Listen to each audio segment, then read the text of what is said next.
Hello दोस्तों, स्वागत है जी सभी को आपके अपने YouTube channel success master by Anoop Sarkar पे। तो मेरे भाई, आज के क्लास में वही हम लोग प्रैक्टिस सेट करने वाले हैं। डेली के डेली मैं आपको 15 क्वेश्चन का प्रैक्टिस सेट करा रहा हूं और ये 15 क्वेश्चन आपके एग्जाम के लिए एकदम रामबाण होगा, क्योंकि आपके एग्जाम में बीपीएससी टीआरई 4.0 के लिए जहां भी मैथ्स अगर आता है और जितना आता है वो पूरा का पूरा आप 100% मैथ कर पाएंगे, ये मेरा गारंटी है। अगर आप ये वीडियो आप डेली देखते हैं तो क्यों मैं ऐसा क्यों बोल रहा हूं, क्योंकि इसमें कई सारी चीजें जो आपको सीखने की जरूरत है। पहला कि आपको क्वेश्चन को सोल्व करने का अप्रोच, दिमाग न थकाने वाला अप्रोच, क्योंकि जब आप सवाल बनाते, देखिए मैथ्स बनाना बड़ी बात नहीं है, मैथ्स बना ले और दिमाग भी ना थके वो बड़ी बात है, और आप जल्दी भी बना ले ये सबसे बड़ी बात है। क्योंकि हमारा एग्जाम में जब मैथ्स में ही सारा दिमाग थक जाएगा तो बाकी की चीज में हम क्या करेंगे, है ना। तो थोड़ा दिमाग कूल रहे, प्रेशराइज ना हो, है ना। इस वजह से भी आप बहुत कुछ इसके माध्यम से सीख सकते हैं। तो चलिए शुरू करते हैं, एक एक सवाल को आराम आराम से करेंगे, ठीक है। और बहुत ही मजा आने वाला है, बस वीडियो को लास्ट तक बने रहिएगा। कमेंट जरूर करिएगा लास्ट में, वीडियो को लाइक कर दीजिए आते ही, ठीक है। आपका सबसे पहला काम होना चाहिए लाइक करना वीडियो का, क्योंकि आपका अटेंडेंस यही है, ठीक है। हाजिरी बनता था ना बचपन में, तो हाजिरी वही है कि आप आइए और झट से वीडियो को लाइक करिए, ठीक है। ये हाजिरी है आपका। चलिए शुरू करते हैं पहला सवाल को। सवाल ये कह रहा है मेरे भाई कि दो बक्सा है ए और बी में किसी वस्तु को क्रमशः 85 और 68 नग रखे जा सकते हैं। हालांकि इन वस्तुओं को पहले एक समान आकार के छोटे पैकेटों में पैक किया जाना है जो बक्से में फिट हो सके। इनमें से प्रत्येक पैकेट में अधिकतम कितने नग रखे जाने चाहिए ताकि दोनों बक्सा ए और बी पूरी तरह से भर जाए, ठीक है भाई। देखिए यहां पे ये कह रहा है सवाल में कि दो बक्सा है ए और बी में किसी वस्तु को 85 और 68 नग रखे जा सकते हैं। दो बक्सा है, एक बक्सा में मैक्सिमम 85 गो नग रखा जा सकता था, दूसरे बक्से में मैक्सिमम अधिक से अधिक 68 गो नग रख सकते थे, ठीक भैया। आगे कह रहा है कि हालांकि इन वस्तुओं को पहले एक समान आकार के छोटे बक्सों में पैक करना है जो बक्से में फिट हो सके। इनमें से प्रत्येक पैकेट में अधिकतम कितनी नग रखे जाने चाहिए ताकि वे दोनों बक्से ए और बी में पूरी तरह से फिट हो जाए। देखिए जब पूरी तरह से फिट होने का मतलब क्या है कि कुछ भी बचना नहीं चाहिए, कुछ भी क्या होना चाहिए, बचना नहीं चाहिए। तो पूरी तरह से फिट होने का मतलब होता है जब भी ऐसा सवाल हो कि पूरी तरह से फिट हो जाए या पूरी तरह से मतलब कुछ भी बचना नहीं चाहिए, अगर इस सेंस में सवाल हो तो हम क्या करते हैं, दी गई संख्याओं का HCF ले लेते हैं, ठीक है मेरे भाई। दी गई संख्याओं का क्या ले लेंगे, HCF। अगर आप HCF लेते हैं 85 और 68 का तो ऑप्शन क्या होगा, बी, यानी 17 नग प्रति पैकेट, ठीक है भाई। 17 नग प्रति पैकेट जो होगा वो इस सवाल का सही आंसर होगा। मतलब अब हर पैकेट में 17 रखेंगे तो आप 85 नग वाला डब्बा को भी भर देंगे 5 बार में, 5 गो ऐसा पैकेट रखना पड़ेगा, और 68 वाला को भी भर देंगे 4 गो पैकेट रख करके, कुछ खाली भी नहीं बचेगा। बात समझ रहे, नहीं समझ रहे। जैसे एक डब्बा है जिसमें 85 नग रखा जा सकता है, एक दूसरा डब्बा है जिसमें 68 नग रखा जा सकता है। छोटका छोटका डब्बा और रखना है, ठीक है ना। छोटका छोटका डब्बा और रखना है जिसके अंदर नग हमारा है, जैसे ये बोला ना कि एक छोटे डब्बे में पैक करना है, एक समान आकार के छोटे डब्बे में पैक करना है जो बक्से में फिट हो सके। इनमें से प्रत्येक पैकेट में अधिकतम कितनी नग रखी जा सकती है, तो हर पैकेट में कितना नग रख सकते हैं। अगर आप 17 नग अगर हर में रखते हैं तो ये भी 17 रखने के बाद ये भी 5 गो ऐसा रखेगा तो ये पूरा बॉक्स फुल हो जाएगा, ये भी 4 गो रखेगा तो पूरा बॉक्स फुल हो जाएगा। कहने का मतलब है कि हमें एक ऐसी संख्या निकालना है जो इस दोनों को पूरा पूरा काट दे। पूरा पूरा काटने का लॉजिक क्या है सर, पूरा पूरा इसलिए कटा रहे हैं क्योंकि अगर कुछ बच जाएगा तो फिर बक्सा खाली रह जाएगा हमारा, है ना। कुछ बचना नहीं चाहिए, या नग भी बच जाएंगे अगर पूरा पूरा नहीं कटेगा तो, ठीक है। बात समझ रहे होंगे। तो ऐसे सवाल में हमें क्या करना था, HCF लेना था। आते हैं अगले सवाल पर, क्वेश्चन नंबर 2। क्वेश्चन नंबर 2 में आते हैं मेरे भाई, क्वेश्चन नंबर 2, ठीक है भैया। क्वेश्चन नंबर 2 में कह रहा है मेरे भाई कि किसी वस्तु को 5% की हानि पे बेचे जाने के बजाय 5% की लाभ पे बेचा जाता है तो व्यक्ति को 5 रुपए अधिक मिलते हैं। वस्तु का क्रय मूल्य ज्ञात करें। बहुत अच्छा और सिंपल सा सवाल है। देखिए इस सवाल को बनाने का तरीका हम बहुत आपको अच्छा बताने वाले हैं। कह रहा है सवाल में कि किसी वस्तु को 5% की हानि पर बेचे जाने के बजाय 5% के लाभ पे बेचना है, यानी 5% हानि के बजाय बेचे जाने के बजाय 5% लाभ पे बेचना है। यानी अगर 5% हानि पे बेचते तो कुछ ना कुछ मिलता पैसा, बिल्कुल सर मिलता, ऐसे थोड़ा ना बेच देते फ्री में। 5% लाभ पे बेचेंगे तो मिलेगा, लेकिन कह रहे कि 5% हानि के बजाय अगर 5% लाभ पे बेच देते तो 5 रुपये अधिक मिल जाता। देखिए दो चीज़ें, जब सेम चीज़ रहेगा ना, सेम सेम मतलब जैसे हानि हानि रहता, हानि हानि ऐसे रहता, तो ये सेम है। ये लाभ लाभ रहेगा नहीं, तो यहाँ पर अंतर निकालने के लिए माइनस करेंगे, है ना, माइनस। और अगर डिफरेंट रहेगा, है ना, अलग अलग रहेगा, जैसे लाभ हानि या हानि लाभ, लाभ हानि या हानि लाभ, ऐसा कुछ दिया हो, तो यहां पर क्या करेंगे, प्लस। लाभ हानि या हानि लाभ होगा तो क्या करेंगे जी, प्लस करेंगे सर। तो ऐसा करने से, ठीक है, लाभ हानि या हानि लाभ होगा तो प्लस कर लेंगे। जैसे यहाँ 5% की क्या है, हानि है, 5% की क्या है, हानि है, और यहाँ 5% का क्या है, लाभ है। तो दोनों को क्या कर लेंगे, जोड़ लेंगे। जोड़ लेंगे तो कितना हो जाएगा, 10%। और 10% का सवाल कितना है जी, 10% का अंतर कितना है, 10% का मान कितना है, 5 रुपये।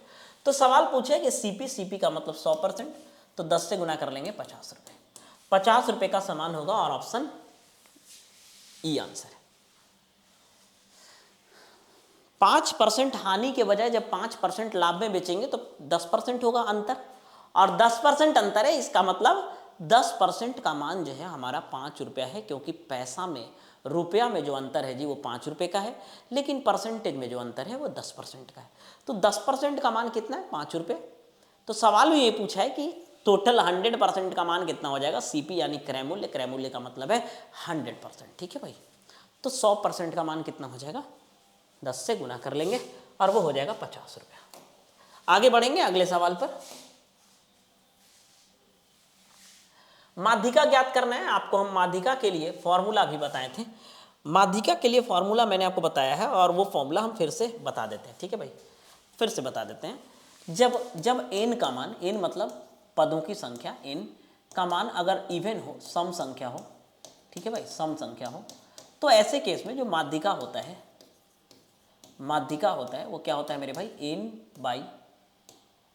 n by 2 th, n by 2 th plus n by 2 plus 1 th term बटे 2, ये होता है, ठीक है दोस्त। अगर n अभी हम बना के भी दिखाते हैं तो पता चलेगा फॉर्मूला कैसे यूज करना है। जब n ऑड होगा, ऑड का मतलब विषम होगा, जब n विषम होगा तो माध्यिका क्या होगा, माध्यिका क्या होगा, तो आप बोलोगे माध्यिका होगा n प्लस 1 बटे 2 th टर्म, ये होगा माध्यिका, बिल्कुल ठीक है ना। तो n बटे 2, n प्लस 1 बटे 2 th टर्म। अब हम ये बोलना चाह रहे हैं कि आप जरा सा समझिएगा इस बात को कि यहाँ n कितना है, 1 2 3 4 5 6 7, n क्या है, विषम है, ऑड है, तो 7 प्लस 1 यानी कितना हो जाएगा, 8 बटे 2 यानी कितना हो जाएगा, चौथा टर्म। चौथा टर्म जो होगा ना वही आंसर होगा। लेकिन अब चौथा कैसे गिनना है, आपको हम बताए थे कि मीडियन यानी माध्यिका निकालने के लिए सबसे पहले हमें जो दी गई संख्या है उसको या तो बढ़ते क्रम में सजा लीजिए या तो घटते क्रम में सजा लीजिए, है ना, या तो असेंडिंग ऑर्डर में या तो फिर डिसेंडिंग ऑर्डर में, ठीक है भाई। तो अगर हम बोले, तो अगर हम मान लीजिए कि बढ़ते क्रम में सजाते हैं तो पहली संख्या ये है, दूसरी संख्या ये है, तीसरा नंबर पे ये आएगा, चौथे नंबर पे 13 आएगा, और हमें चौथा ही चाहिए था, तो आंसर डी है, बी है ना, चौथी संख्या ये ना, चौथी टर्म, तो डी आंसर, बी आंसर है। आगे बढ़ते हैं अगले सवाल पर। आप भी वीडियो को रोक करके सवाल को जरूर बनाइए ताकि आपको पता चलेगा कि, और अगर आप पूरा का पूरा सवाल बना रहे हैं, आप लोगों को एक काम और करना है कि आप वीडियो को रोक करके सवाल बनाइए, ठीक है, और कॉपी में लिखिए कि पहला, दूसरा, तीसरा, चौथा, पांचवा, छठा, ऐसे करके, ठीक है, 15 तक का आंसर की बनाइए। जैसे पहला का ए आपने बनाया, दूसरा बनाया, तीसरा का डी बनाया आपने, ऐसे करके, ठीक है। और उसको फिर लास्ट में कमेंट में जरूर लिखिए, ताकि एक कमेंट में भी एक अच्छा लगेगा, सबका एक आंसर ही केवल दिखेगा, है ना, आंसर की केवल 1 से 15 तक, 1 से 15 तक। तो सब लोग अगर कमेंट में लिख देते हैं तो बहुत अच्छा रहेगा ये चीज़, ठीक है, बहुत अच्छा लगेगा, है ना, एक माहौल क्रिएट होगा।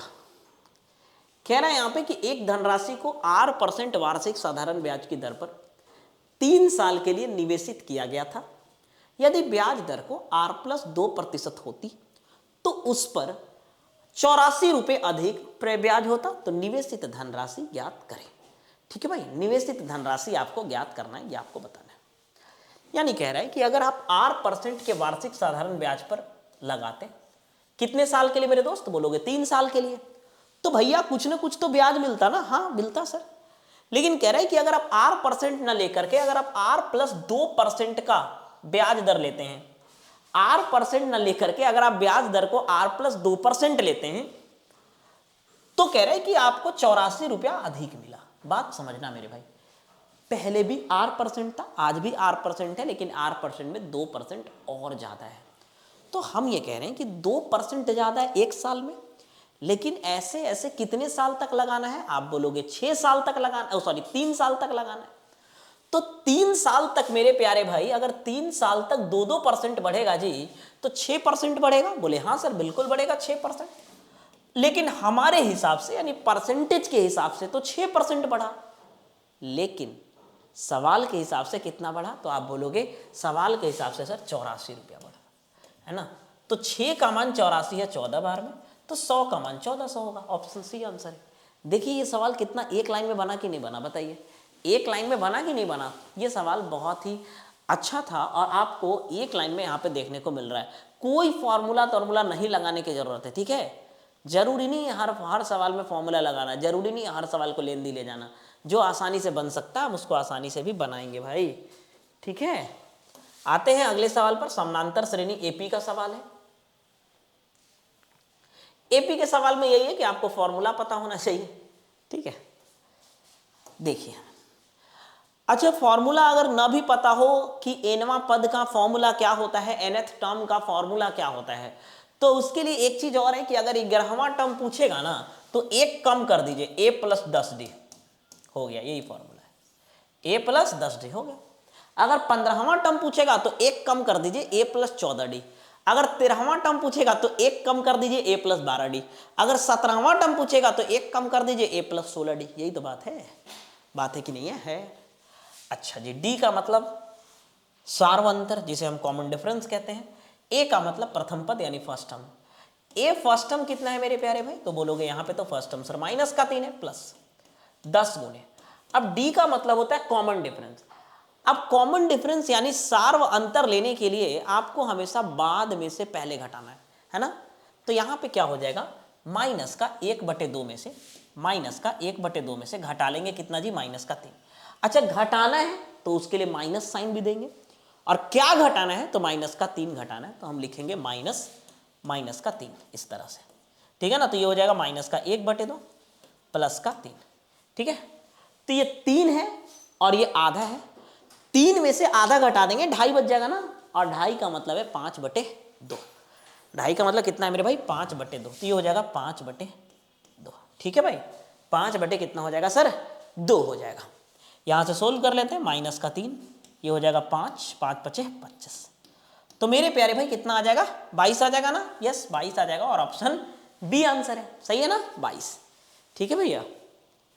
चलिए जी, तो बस अच्छा ये जरूरी नहीं है कि आपको समानांतर श्रेणी का सवाल बनाने के लिए फॉर्मूला ही लगाना हो, ऐसा कोई जरूरी नहीं है, बिना फॉर्मूला का भी बनाया जा सकता है भाई, ठीक है। आगे बढ़ते हैं अगले सवाल पर।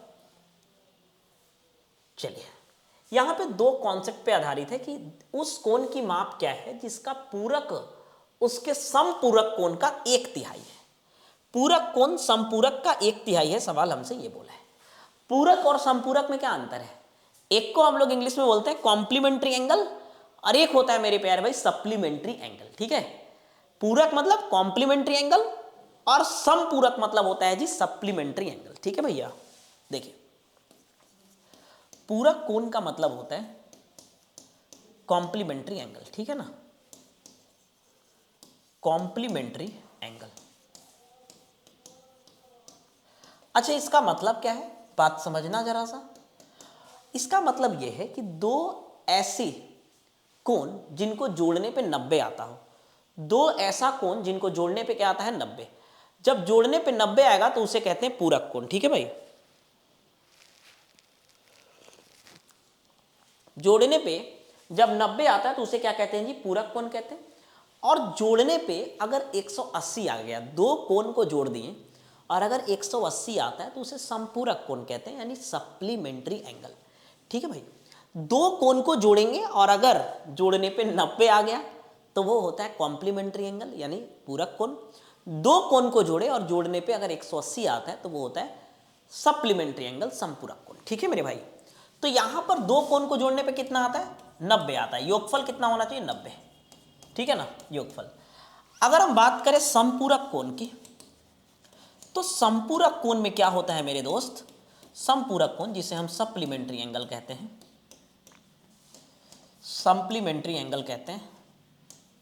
और ये कितना होता है मेरे भाई? तो ये होता है जी 180 डिग्री, जिसका योगफल यानी सम होता है। जिसका योगफल मेरे भाई 180 डिग्री होगा वही क्या कहलाएगा? समपूरक कोण कहलाएगा। ठीक है सर, बिल्कुल सही है। अब हम आपसे ये कहना चाह रहे हैं कि जैसे समझिएगा, ये पूरक कोण है, दो कोण को जोड़ने पे 90 आना चाहिए। समपूरक कोण है जिसमें दो कोण को जोड़ने पे 180 आना चाहिए। ठीक है, कह रहा है कि उस कोण की माप ज्ञात करें जिसका पूरक कोण उसके समपूरक के बराबर है। देखिए, किसी भी कोण का पूरक निकालना है तो उसको 90 में से घटा देंगे। जैसे मान लीजिए हम आपसे ये बोले कि 40 का पूरक कोण क्या होगा, तो आप बोलोगे 50, क्योंकि 40 को कौन है जो पूरा कर रहा है 90 करने के लिए? 50 कर रहा है। हम बोले कि सर 120 का संपूरक कोण क्या होगा, तो बोलोगे 60। यानी जिसका पूरक कोण निकालना है उसको 90 में से घटा देंगे और जिसका समपूरक कोण निकालना है उसको 180 में से घटा देंगे। ठीक है दोस्त, जिसका पूरक कोण निकालना है उसको 90 में से घटा देंगे, जिसका समपूरक कोण निकालना है उसको 180 में से घटा देंगे। ठीक है भाई, तो हम ये कह रहे हैं कि हमें पूरक कोण किसका निकालना है? पूरक कोण जो निकालना है ना मेरे भाई, वो कह रहा है कि एक ऐसा कोण का माप ज्ञात करिए जिसका पूरक समपूरक के 1/3 है। तो हम बोले कि मान लीजिए वो कोण थीटा है। कोण कितना है मेरे भाई? थीटा। थीटा का अगर हम पूरक की बात करें तो 90 माइनस थीटा, 90 में से घटाना पड़ेगा। और अगर हम समपूरक की बात करें तो यह है 180 माइनस थीटा। सवाल ये कह रहा है कि पूरक कोण समपूरक कोण का 1/3 है, तो पूरक कोण समपूरक का 1/3 है। बस हो गया, खत्म। कुछ भी तो नहीं करना था, बहुत आसान था। तो ये कितना हो गया मेरे प्यारे भाई? तो आप बोलोगे 90 माइनस थीटा। क्यों ना यहाँ गुना ही कर लेते हैं 3 से, है ना, तिरछे गुना। तो ये 270 माइनस का 3 थीटा बराबर हो जाएगा जी 180 माइनस का थीटा। ये कितना होगा मेरे भाई? तो बोलोगे 4 थीटा, 4 थीटा नहीं, माइनस का 2 थीटा। माइनस का 2 थीटा बराबर कितना हो जाएगा? 180 माइनस 270 यानी माइनस का 90। ये से ये कट जाएगा तो थीटा का मान कितना होगा? 45 डिग्री।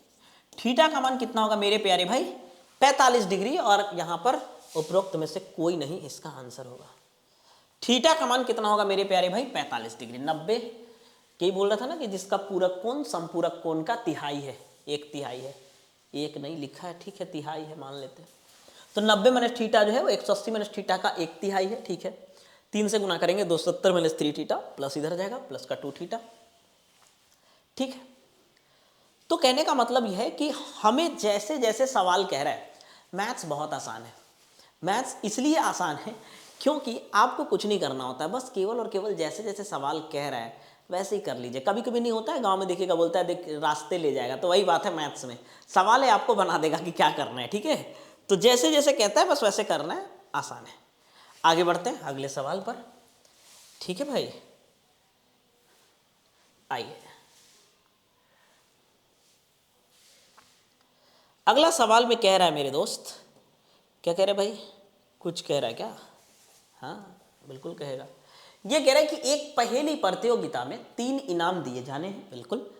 द्वितीय इनाम का मूल्य प्रथम इनाम के मूल्य का 5/6 है तथा तृतीय इनाम का मूल्य द्वितीय इनाम के मूल्य का 4/5 है। यदि मिलाकर तीनों इनामों का मूल्य 150 है तो तृतीय इनाम का मूल्य कितना है? बहुत अच्छा।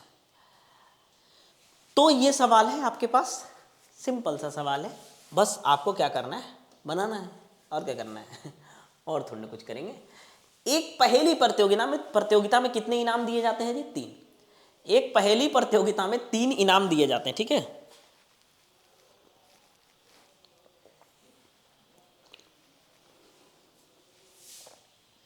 तीन इनाम दिए जाते हैं।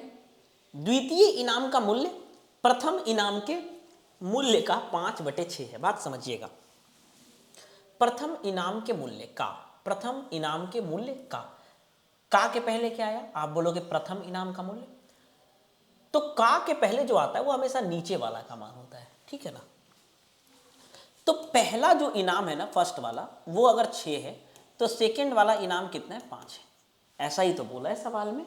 हाँ, कह रहा है द्वितीय इनाम का मूल्य प्रथम इनाम के मूल्य का 5/6 है। अगर प्रथम इनाम 6 होगा तो द्वितीय इनाम 5 होगा, सीधा। ठीक है, तो द्वितीय इनाम का मूल्य प्रथम इनाम के मूल्य का 5/6 है। यदि तृतीय इनाम का मूल्य द्वितीय इनाम का 4/5 है, यानी कह रहा है कि जो तीसरे इनाम है उसका मूल्य दूसरे वाले का 4/5 है। अगर दूसरा वाला 5 होगा तो सर तीसरा वाला 4 होगा। बिल्कुल। यदि तीनों मिलाकर इनामों का मूल्य 150 है तो तृतीय इनाम का मूल्य कितना है? अब कह रहे हैं कि तीनों मिला के 150 है। हम बोले कि सर तीनों मिला के यहाँ तो 15 दिख रहा है, 6 5 11 4 15। हमारे अनुसार, या फिर बोले कि रेशियो के अनुसार 15 है, लेकिन टोटल सवाल के हिसाब से तीनों का मूल्य कितना है? 150 है। बोले कितना गुना? बोले सर 10 गुना। सवाल हमसे ये बोला है कि तीसरे इनाम का मूल्य कितना है? जी तीसरे इनाम का मूल्य 4 है, तो 4 का 10 गुना कितना हो जाएगा? 40। और ऑप्शन डी आंसर है। ऐसे सब में उपयुक्त में से कोई नहीं है, ठीक है ना। तो ऑप्शन डी ई आंसर है भाई, है ना। 10 गुना है, 6 5 11 4 15 का 10 गुना 150, ठीक है ना। और हमसे सवाल में पूछा है कि तृतीय इनाम का मूल्य कितना है दोस्त? 4, यानी 4 का 10 गुना 40। आगे बढ़ते हैं, आते हैं जी अगले सवाल पर। ठीक है भाई, बोलोगे हाँ भाई ठीक है।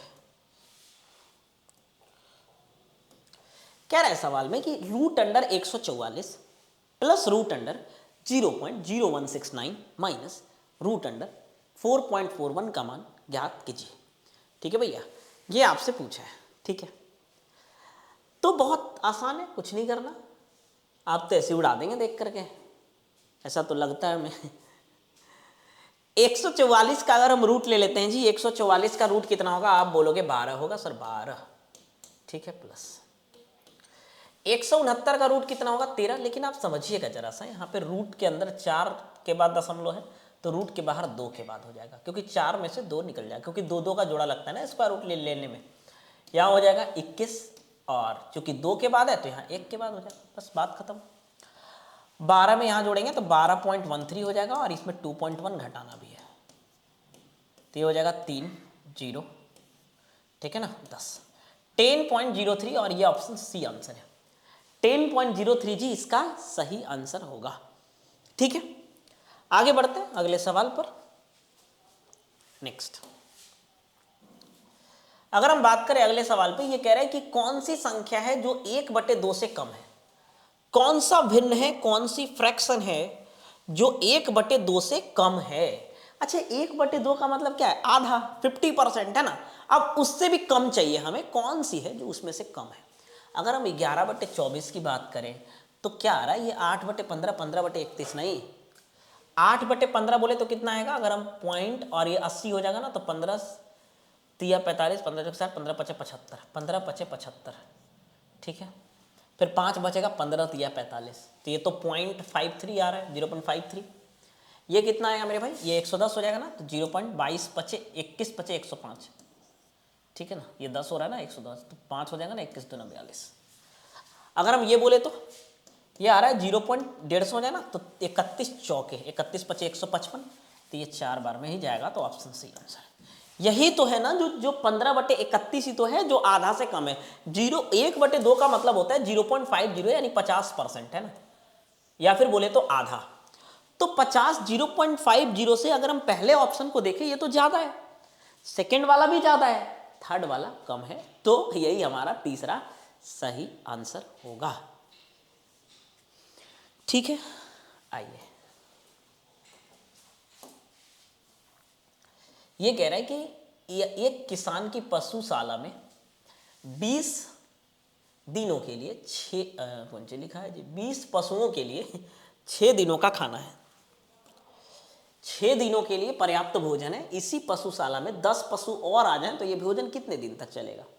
ठीक है, यानी कह रहा है कि एक आपका जो है वो किसान है और वो पशुशाला यानी इसमें पशु रखा है, ठीक है। कह रहा है कि 20 पशु हैं और उसको खाने के लिए 6 दिन का भोजन है। तो क्वेश्चन कहता है कि अगर 10 पशु और आ जाए, 10 को जानवर और आ जाएगा, ठीक है, तो कितने दिन तक भोजन चलेगा? हम ये कह रहे हैं जी कि 20 पशु है तो भोजन 6 दिन तक चलता है, तो कह रहे हैं 10 और आ जाएगा यानी 30 हो जाएंगे, तो कितने दिन तक चलेंगे ये तो पूछा है, खत्म। 6 पचे 30, 5 से 4 बार में खत्म, 4। ऑप्शन ए आंसर है, 4 दिन में जो है खाना निपट जाएगा। अगर 10 ठो और आ जाएगा ना तो 4 दिन लग जाएंगे, ठीक है। अगला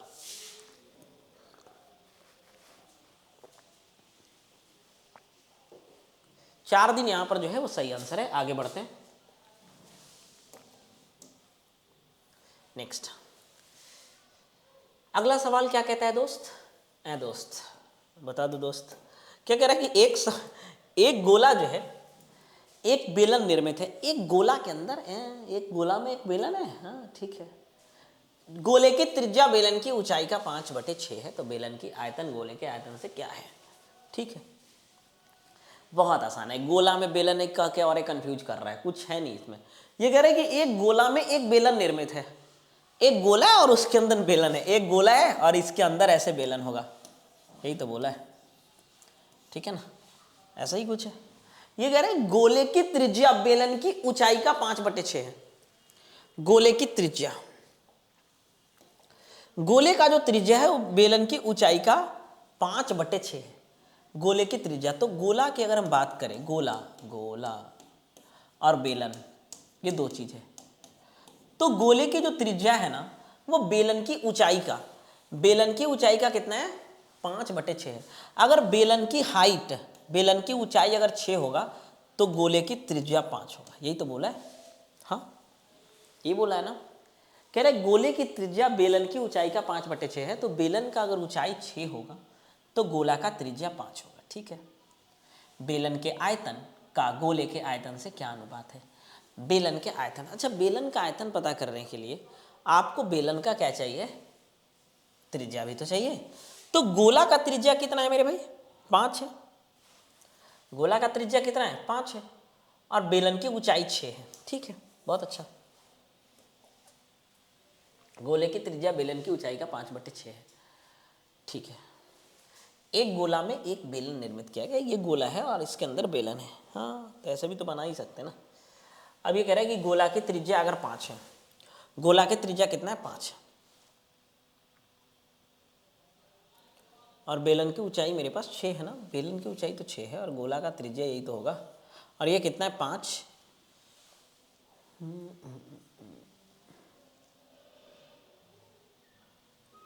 एक गोले में एक बेलन निर्मित है, ये गोला है और एक बेलन है, ठीक है। तो लग रहा है मामला फंस रहा है एक गोला में एक बेलन है, ये गोला है और ये बेलन है। गोले की त्रिज्या बेलन की ऊंचाई का 5/6 है। गोले की त्रिज्या, गोले की जो त्रिज्या है वो बेलन की ऊंचाई का 5/6, तो ठीक है। त्रिज्या के हिसाब से तो हम लोग आयतन निकाल सकते हैं, और बेलन का आयतन का गोले के आयतन से अनुपात क्या होगा।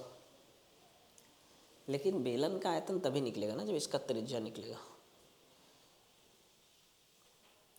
और बेलन का त्रिज्या ये वाला होगा।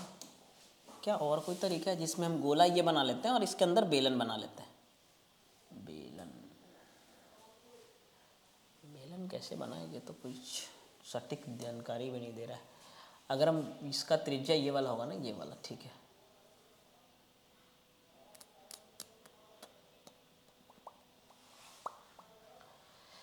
स्किप करते हैं इसको, ठीक है भाई, इसको स्किप करते हैं, किसी नेक्स्ट वीडियो में इसको ले लेंगे ना, नेक्स्ट वीडियो में इसको ले लेंगे। आगे बढ़ते हैं, अगले सवाल पर आते हैं। चलिए, कह रहा है कि 5 साल पहले रोहन की आयु प्रीति की आयु की 3 गुनी थी। 5 साल पहले रोहन की आयु जो है मेरे भाई वो प्रीति की आयु की 3 गुनी थी। अब क्वेश्चन कह रहा है कि यदि उनकी आयु के बीच 6 साल का अंतर है तो प्रीति की वर्तमान आयु कितनी है। प्रीति की वर्तमान आयु कितनी है, ये आपसे सवाल में पूछा। बहुत अच्छा सवाल है, आसान सा सवाल है। ये कह रहा है सवाल में कि 5 साल पहले रोहन की आयु प्रीति की आयु की 3 गुनी थी। अगर हम 5 साल पहले की बात करें, जो भी बात है 5 साल पहले, 5 माइनस मतलब पहले समझिएगा, 2 आदमी है जी, एक रोहन है और एक प्रीति है। रोहन की जो आयु है ना, रोहन है या रोशन है यार, रोशन है। रोशन की जो आयु है वो प्रीति की आयु की 3 गुनी है। तो प्रीति की आयु अगर हम बोले कि 1 है तो रोशन की आयु कितना है मेरे दोस्त, 3 है। अच्छा, ये कब का ऐसा हो रहा है भाई, तो बोलोगे 5 साल पहले का है ना। 5 साल पहले ऐसा है कि रोशन जो है ना वो प्रीति की आयु की 3 गुनी है। यदि उनकी आयु के बीच 6 साल का अंतर हो तो प्रीति की वर्तमान आयु कितनी है। कह रहा है कि अगर उनकी आयु के बीच में 6 साल का अंतर, लेकिन यहां अंतर कितना का है, तो आप बोलोगे 2 का। तो 2 का मान सवाल में कितना दिया है मेरे दोस्त, बोलोगे 6 साल, क्योंकि अंतर तो 6 साल का है। तो 2 का मान 6 है मेरे प्यारे भाई, तो 1 का मान कितना है, 3। 1 का मान कितना है, 3, यानी 3 गुना। सवाल पूछा किसके बारे में, प्रीति के बारे में, तो प्रीति 1 है तो 1 का मान कितना हो जाएगा, 3 साल। लेकिन सवाल में बोला है कि प्रीति की वर्तमान आयु कितना है। ये जो रेशियो है मेरे भाई, ये जो 1 और 3 का रेशियो, ये तो 5 साल पहले का है। तो 5 साल पहले अगर प्रीति अगर 3 साल की यानी बच्ची है, तो वो 5 साल बाद थोड़ा बड़ी हो जाएगी और 3 और 5 8 साल की हो जाएगी। 5 साल जोड़ देंगे तो नहीं, तो 8 साल की हो जाएगी। ऑप्शन ई सही आंसर होगा। उपयुक्त में से कोई नहीं। 5 साल पहले रोशन की आयु प्रीति की आयु की 3 गुनी थी। प्रीति 5 साल पहले अगर 1 होगी तो रोशन कितना होगा, 3 गुना। बिल्कुल सही है। आगे कह रहा है कि यदि उनकी आयु के बीच 6 साल का अंतर है, उनकी आयु के बीच में सवाल के हिसाब से 6 साल का अंतर है, लेकिन रेशियो में 2 का अंतर है, तो 2 का मान 6 है, यानी कितना गुना, बोले 3 गुना। तो सवाल में बोला कि प्रीति की वर्तमान आयु कितनी होगी, तो प्रीति 1 है तो 1 का मान 3 है, यानी ये 5 साल पहले 3 है। अच्छा, जब वर्तमान की बात हो रहा है तो 5 साल पहले अगर कोई 3 साल का है और हम कह रहे हैं कि वर्तमान में आ जाते हैं, तो 5 साल जोड़ना पड़ेगा और 3 और 5 इतना हो जाएगा, 8 साल की होगी। आगे बढ़ते हैं अगले सवाल पर, ठीक है ना। नेक्स्ट अगला क्वेश्चन ये कह रहा है मेरे भाई कि 4 का पावर 2n+1, 4 का पावर 2n+1 बराबर 2 का पावर 3n+9, तो n का मान कितना है। ठीक है भाई, n का मान कितना है, सवाल हमसे ये पूछा है। n का मान कितना है मेरे भाई, यही हमसे पूछा है। ठीक है दोस्त, बोलोगे हाँ दोस्त। अब अगर हम ये बोलें, देखिए ये एक्सपोनेंट का सवाल है और इसमें क्या करना होता है कि सबसे पहले हमें ये ध्यान देना है कि उनका बेस सेम होना चाहिए, यानी आधार सेम होना चाहिए। अगर आधार सेम नहीं है तो फिर दिक्कत है, तो आपको पहले क्या करना पड़ेगा, आधार को सेम करना पड़ेगा। ठीक है भाई, तो हम ये कहना चाह रहे हैं कि सर यहाँ आधार 4 है लेकिन यहाँ आधार तो 2 है, तो इसको भी 2 कर लेते हैं। तो 2 का पावर कितना लिख सकते हैं, बोलोगे आप कि सर 2 लिख सकते हैं। 2 का पावर 2, ये पहले से था 2n+1, जो पहले से उसको नहीं हटाना है, नया कुछ लाना है, तो ये हो जाएगा 2 का पावर 3n+9। ठीक है भाई, ये कितना हो गया, 2 का पावर 4n प्लस का 2, और ये कितना हो गया जी, 2 का पावर 3n+2। अगर आधार सेम है यानी बेस सेम है तो एक्सपोनेंट भी बराबर होगा। तो एक्सपोनेंट को क्या कर लेंगे मेरे प्यारे भाई, बराबर कर लेंगे। तो ये हो जाएगा दोस्तों 4n+2 बराबर 3n+9। ठीक है भाई, 4n में से 3 घटेगा n, और n का मान 9 में से 2 जाएगा 7, और ये 7 जो है वो इसका सही आंसर है बी। 7 जो है मेरे प्यारे भाई इसका सही आंसर है, और वो कितना है, बी है। ठीक है ना, आगे बढ़ते हैं अगले सवाल पर। अगले सवाल को करेंगे। देखिए ये बहुत सिंपल सा सवाल है, इसमें कुछ भी करने की जरूरत नहीं है। अगर आप करेंगे तो फिर बहुत दिक्कत है, फिर बेगारी वाला काम हो जाएगा, समझ रहे हैं, बेगारी वाला काम। सबसे छोटा पूर्णांक ज्ञात कीजिए जिसका घन स्वयं के बराबर हो। जिसका अगर घन कर देना तो उतना ही आ जाएगा। घन मतलब समझ रहे हैं, एक ही उसी संख्या को 3 बार गुना करना। जैसे 2 का घन कितना होगा, 8 होगा, क्योंकि 2 को 3 बार गुना करें। तो किसी संख्या का घन का मतलब है कि उसको 3 बार गुना करना है, और यही कह रहा है। तो यहां कह रहा है सवाल में कि सबसे छोटा पूर्णांक ज्ञात करें। सबसे छोटा, देखिए जब सबसे छोटा बोला है ना, तो ऑप्शन ए में से पहले सबसे छोटा लीजिए, क्योंकि आंसर तो वही होगा जो ऑप्शन में छोटा वाला होगा। नहीं, तो सबसे छोटा पहले पकड़ते हैं, क्या इसके कंडीशन को, क्या ये जो कह रहा है उसको सेटिस्फाइड कर रहा है। तो देखते हैं, सबसे छोटा पूर्णांक ज्ञात करिए जिसका घन स्वयं के ही बराबर हो, यानी जो घन हो ना वो खुद के बराबर हो जाए, खुद। तो सबसे छोटा कौन है, बोले -1। -1 का अगर हम घन कर दे यानी पावर 3 कर देते, तो फिर से -1 आ रहा है, बिल्कुल खुद के बराबर है, यही होगा। तो आपके मन में या किसी बच्चे को मन में आ रहा होगा, ठीक है ना बच्चे, क्या आ रहा होगा मन में कि सर 1 का क्यूब करेंगे तो भी तो 1 आएगा ना, तो वो भी तो सेम है। लेकिन नहीं है, बिल्कुल सही है, लेकिन यहाँ बोला सबसे छोटा पूर्णांक, तो छोटा में तो -1 है ना, तो ऑप्शन ए सही आंसर है। छोटा में क्या है जी -1, क्योंकि 1 से तो छोटा ही है ना भाई -1, ठीक है ना। तो -1 इस सवाल का सही आंसर। आगे बढ़ते हैं, अगले सवाल पर आएंगे मेरे भाई। अगला क्वेश्चन में कह रहा है जी, क्या कह रहा है क्वेश्चन, कुछ तो जरूर कह रहा है। 4 डिवाइडेड बाई 4 का पावर -2, 4 भागा 4 का पावर -2 प्लस √81 प्लस √25 है। हमसे बोला कि इसको हल करके साधारण सा आंसर आप बता दो, ठीक है भाई। अच्छा देखिए, अगर पावर माइनस में होता है तो पावर को प्लस करने के लिए उलट देंगे। किसको उलट देंगे, क्वेश्चन को, अपने नहीं उलटना है, ठीक। कितना हो जाएगा 4 भागा 4 का पावर -2 का मतलब है 1/4 का पावर 2, है ना, उलट दिए, क्योंकि 4/1 है ना, 1/4, 4 का मतलब 4/1, √81 का मतलब 9 और √25 का मतलब 5, बिल्कुल सो सिंपल। तो जगह 4 भाग को चल जाएगा गुना में, तो ये उलट जाएगा, फिर से उलट जाएगा, खाली उलटने का काम हो रहा है ये यार, चलता का नहीं जी कभी कभी। +9 + 5, तो 16 चौक 64 और 64 और 14 78, ऑप्शन बी। ऑप्शन, अरे यार ये 1.6 नहीं है, ये 16 है, 16। तो 16 चौक कितना हो जाएगा 64, 64 और 5 कितना होता है 63 और 5 73, 5 78। तो 78 जो है वो इस सवाल का सही आंसर होगा। तो ये तो सिंप्लीफिकेशन था नॉर्मल सा। अब हम लोग क्या किए कि आज की क्लास में हम लोगों ने बीपीएससी टीआरई 4.0 के लिए मैथ्स प्रैक्टिस के लिए हम लोगों ने 15 सवाल कराए। अच्छा क्या होता है, बहुत सारा बच्चा ना 15वां सवाल खत्म हुआ भागने लगता है, झट से भागो मत भाई, रुक के थोड़ा सा लाइक वगैरह कर दिया करो भाई, ठीक है। मिलते हैं फिर नेक्स्ट क्लास में, थैंक यू, बाय बाय।